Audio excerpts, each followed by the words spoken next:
reverse Conway maneuver. Shipping your org structure is one way to view it, but shipping your culture is part of this too. We talk about unhealthy teams shipping unhealthy products, healthy teams shipping healthy products. So.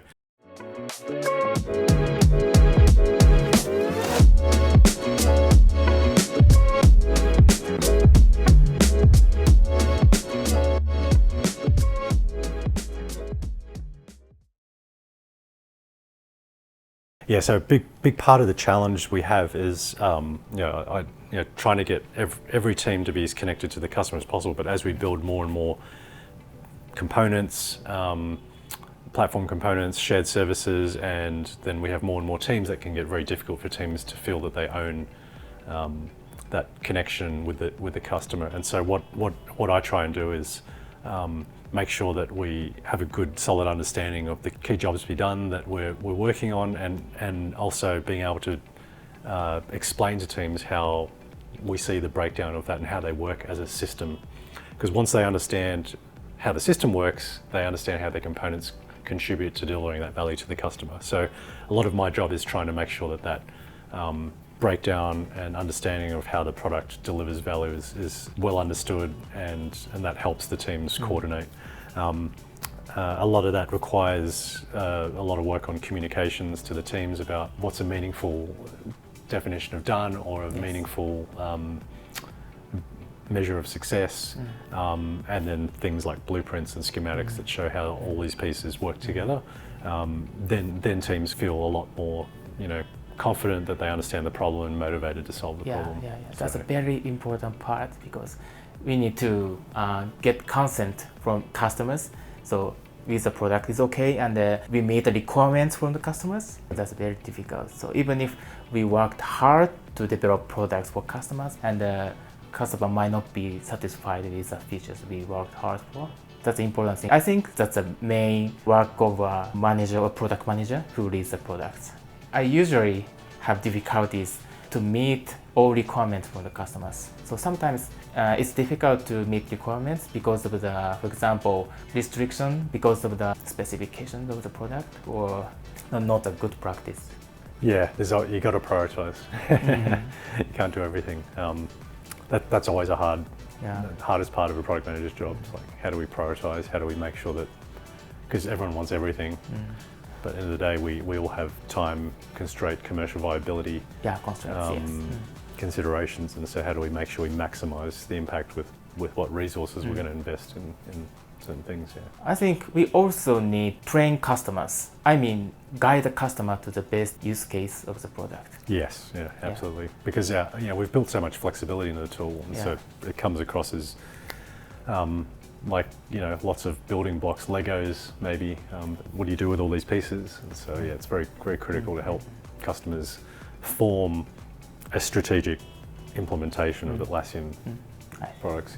So the term you mentioned, flexibility. Yes. So it reminds me that you manage the product about the team managed project. That's right. Yeah. What do you think as a good point of using the team managed project in Jira? There is a blog post on community you can go have a look at. I can show you with a link about why we started working on it. So they were originally codenamed agility boards. We're getting a lot of feedback that Jira is a bit complicated, a bit hard to get started. And the way Jira works with shared schemes tends to be a little bit on the centrally managed side, right?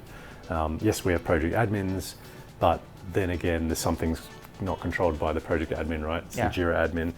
And always, when you ask customers what they wish for, maybe more granular delegation of those, so you can get the right sort of level of permission. So with the agility projects that then became next gen and now called team managed projects, we sought to make it very easy, intuitive to use, and also so that teams can work as autonomously as possible. Really, sort of trying to go to the other spectrum of being as empowered as possible. So I think they coexist with company managed projects to give you that balance between standardization and autonomy. And I don't think it's either or, right? Like, I know a lot of us like to be organized, like to find better ways of working and try to standardize that. And I think that's definitely of tremendous value. But if you do that too much, then the teams, become less self-driven, less autonomous, and you do find that also crowds out innovation and so I think it's a matter of trying to find that right balance. Which teams are best working autonomously, team-managed projects, those who are needing to work with more structure, company managed because you've got the shared schemes. And so to me that's the balance you want to find with using team-managed projects. I know there are some of the feedback we got is around that creates a mess. But look, work is messy, and think again, we are running organisations that are constantly being challenged and need to change, and so again, you're never going to find that one standardised way of using Jira that will never change. It's always changing, and how should you change it for the best? One really good technique is if you have these autonomous teams coming giving you that feedback. Oh, we found a certain way of working, but they could only do that if they were allowed to. So that's my top sort of I guess advice with this. It's really about making sure you've got that right balance. So you've got efficiency on the one hand, but you've also got innovation. So key point is autonomous, right? Yeah, I mean that's the main value it delivers. I think consider what I did see is if we didn't have team managed projects, some teams would actually continue to not use any, they'll still use wallboards or Excel or something like that.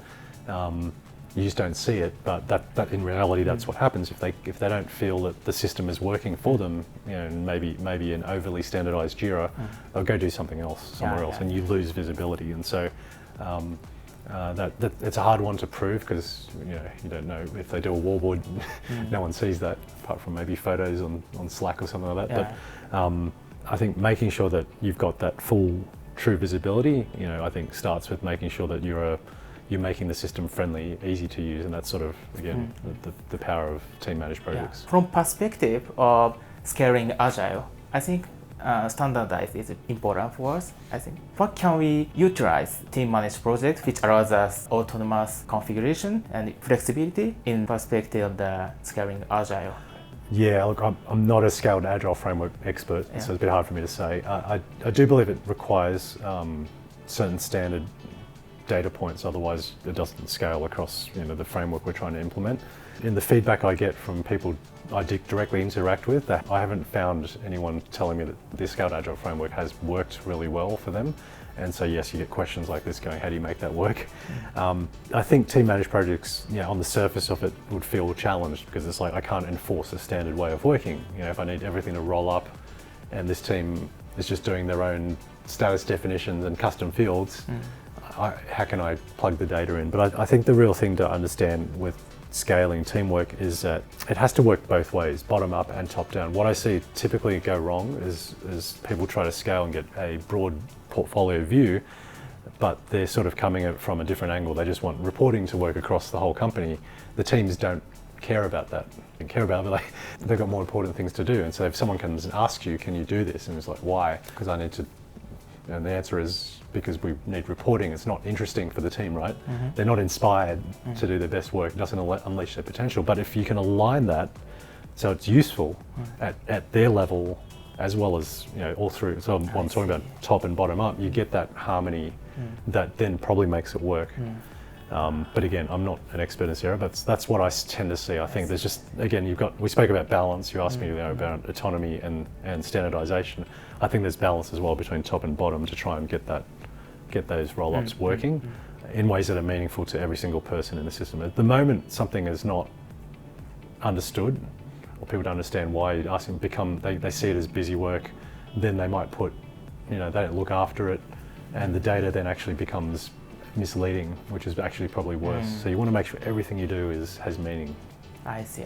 So flexibility of configurations allows us to have motivation for changing process with managers, right? Yeah. And maybe if they understand that, yes, we want to track to certain ways, and I think you could probably still have an autonomous team, work and fit in and ladder into things like SAFe if they understand why, and it helps their day to day.